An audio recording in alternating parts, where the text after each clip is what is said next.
Hey guys, this is Anita. Welcome back to my channel. Today's video is going to be my review of Well of Ascension by Brandon Sanderson. This is book 2 in Mistborn trilogy. I generally do non-spoiler reviews, but I have conflicted opinions about this book. There are things I loved so much and there are things I did not like. In order to get into details, I decided to do spoiler review. I'm not going to talk about the ending, but there are going to be mild spoilers about characters. There may be spoilers about characters from book 1, so please consider yourself warned. When I'm talking about mild spoilers about this book characters, I'll note the time on screen so that you can skip ahead if you don't want to hear spoilers. So I'll give brief summary of the book as usual before getting into the details of what I liked and what I disliked. This book starts 1 year after the events of the end of Final Empire. Luthadel has a new king now and Ska in the city is free now. Noblemen from other dominances declare themselves as king of those dominances and they think ATM, one of the expensive metals, is still in Luthadel and they move their armies to attack Luthadel. So the story focuses on how the king of Luthadel handles this. And there is also focus on what is Well of Ascension and where is it and what happened 1000 years back. Sanderson did an incredible job of keeping suspense till the end, and there is a lot of exploration of power in this book. How much power a king should have, and is it good to give more power to the governing body? I found that very interesting. Ellen is a perfect character to explore the power dynamics and moral dilemma. I like morally strong characters. I liked Ellen. Kelsier is always going to be my favorite. There is no change in that. But I also liked Ellen. I would have preferred him to be more confident, but I guess he's alright. Sanderson did a wonderful job in showing Ellen's struggle in following his principles irrespective of the cost. And my favorite thing in this book is conversations between Win and Kandra. I like the way their dynamic changes. They develop a friendship and some of their conversations are really profound. Their discussions on slavery and loyalty are interesting. It's good to get some background on who Kandra are and how they work. And we see a lot of Win's character growth in these scenes. Win went from hating Kandra to liking Kandra and sharing personal things with Kandra. I really enjoyed seeing that growth in her. And another thing I liked in this book is the seas. There is a lot of intrigue around that too in the beginning. There are 3 armies surrounding Luthadel. Initially, we weren't sure who is going to attack, who is going to become ally. Again, Sanderson did a good job in maintaining that intrigue till the end. When the seas finally came, it was terrifying. Sanderson really did a very good job at that. And there are a couple of things that bothered me in this book. The first thing is when Win realized there is a spy among them. Technically, you shouldn't take Win more than a day to test the crew. At least the crew with the allomancy powers, she can easily check whether they're burning metals or not, but it took her weeks to check those 3 allomancers among crew. I understand Sanderson's intent here. He doesn't want to reveal immediately. He wants to build that tension, but I wish he had handled this better by sending Win away on some task or those crew members away on some other tasks, but they were right there and Win is right there. We did not get any explanation other than Win is busy. It's not just this single incident. It happened even with Saged and Tindwill. Tindwill is another keeper from Terrace. Both of them were doing research on Well of Ascension. One day they realized that someone messed with their research.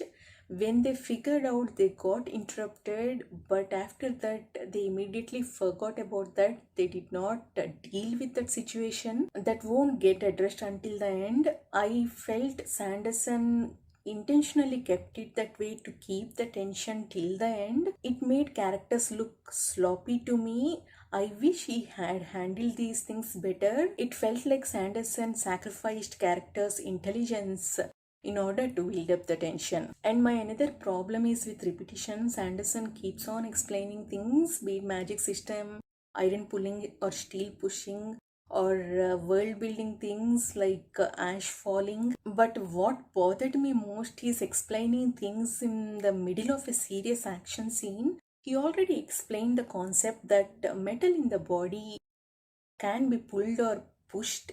while Win was hiding ATM while in Kandra. Again, when Win was fighting a Mistborn in the middle of that scene when she wants to get that from Kandra, Sanderson explains that thing again. I don't appreciate that. I understand that this doesn't bother many people, but repetition is a big pet peeve for me. It makes me feel the author doesn't trust readers to remember things. I am a slow reader. I remember minute details also, so reading the same thing again and again breaks my focus and affects my enjoyment. That's what happened in this book for me. I like the world, love the magic system, and I really like the intrigue in this book. But every time things got repeated, I got frustrated and took a break. I am really sad about that. Now I'll get into mild spoilers about characters.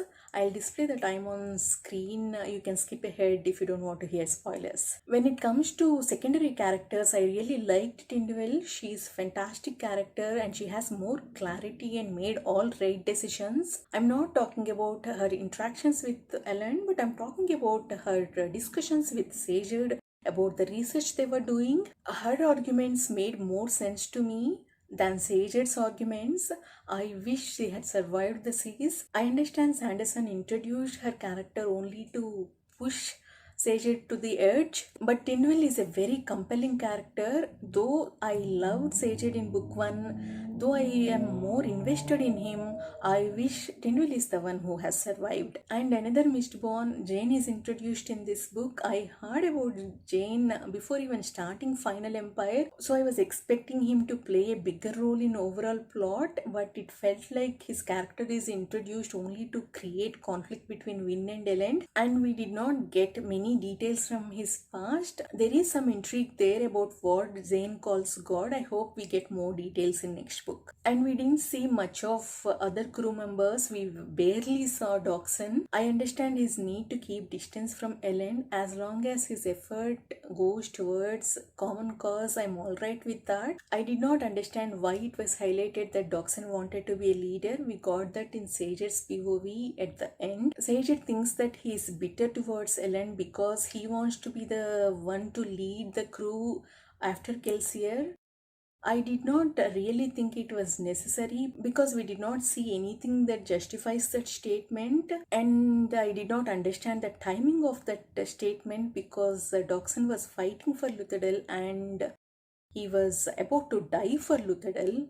I really did not think it was necessary, but that's a small thing. Overall, I loved the plot and characters. I loved both Win and Ellen, and I really loved the ending of this book. But Sanderson's writing style isn't for me. That repetition keeps breaking my focus. I just hope it will change in future books, either with the writing style or my ability to enjoy it. I want to continue Sanderson books because I like these kind of stories. I really hope I find a way to enjoy his books. If you have already read other Sanderson books, please let me know how they are. See you in the next video. Bye bye.